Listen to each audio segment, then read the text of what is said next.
Rachel from 7 in All, and today I'm going to share with you an easy, inexpensive DIY option for binding all of those great PDF curriculums that you've downloaded from different companies like Gatherbound or the Good and the Beautiful, Campfire curriculums.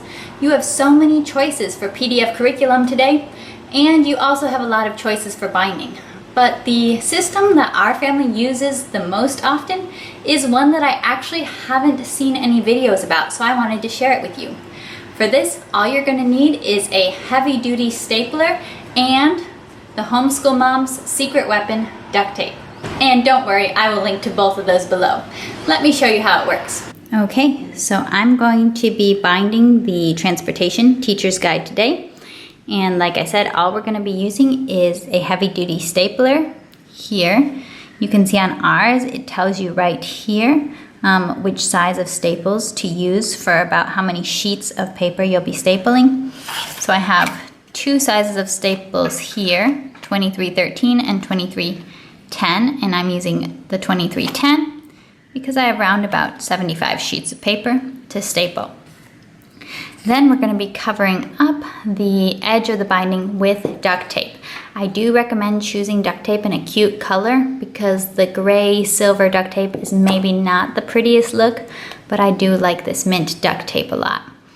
And I am going to be adding a piece of cardstock. This is 140 GSM cardstock to the front and back. It works nicer if you actually just print the front cover on cardstock, but since that didn't happen for this one, I'm no perfectionist. I'll just add a piece of cardstock to the front. That gives the book some sturdiness and helps it hold up. So I'll be adding cardstock to the front and the back. And I'll just show you what this turns out like when you're not doing big, thick books. These are the readers for the Good and the Beautiful Language 1, I believe. And we had actually had them printed out and bound with this wire coil binding. But because the shop put so many books onto too small of a coil, the pages were kept falling out at the back, and it was a huge headache and a hassle. So we ended up just taking apart all the little booklets, separating them by story, and stapling them and just covering up the binding with tape to help make it nice. Now, when you're doing a really thin little booklet like this, you don't need the heavy-duty stapler at all. You can just use your normal stapler, of course. But adding in the duct tape helps it stay finished, helps keep the edges from getting frayed after a while, after a lot of use by children. So here's my stack of papers for the book. I added the cardstock to the front and to the back to give it some strength. I'm going to line it up in the stapler.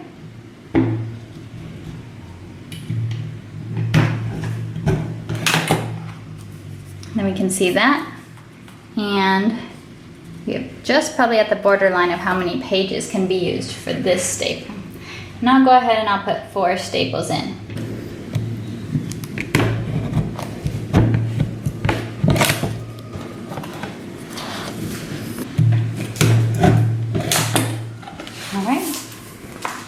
And so it's all stapled. Doesn't look so pretty right now, but I'll put the duct tape on.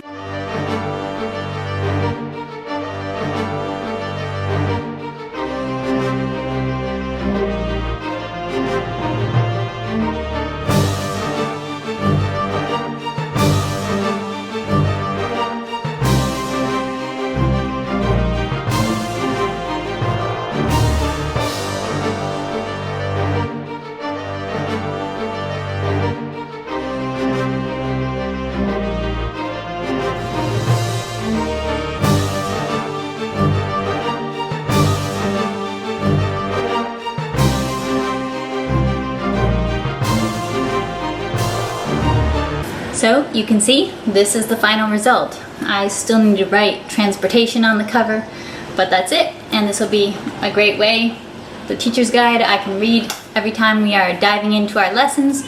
And it's just as simple as that. All you need, the heavy duty stapler, the cool duct tape. You can tell me in the comments below, what's your favorite color of duct tape? And yeah, is this the fanciest and the prettiest binding system in the world? Absolutely not. If you're going for pretty and for fancy, don't do this. I mean, it's duct tape and staples.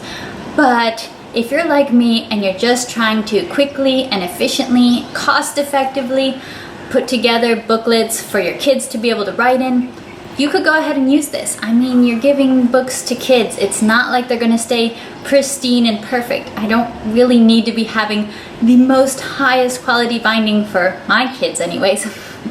We are not all about like fancy stuff here. So I wanted to share you this practical tip on binding your own homeschool curriculum. All right, tune in next time. Bye.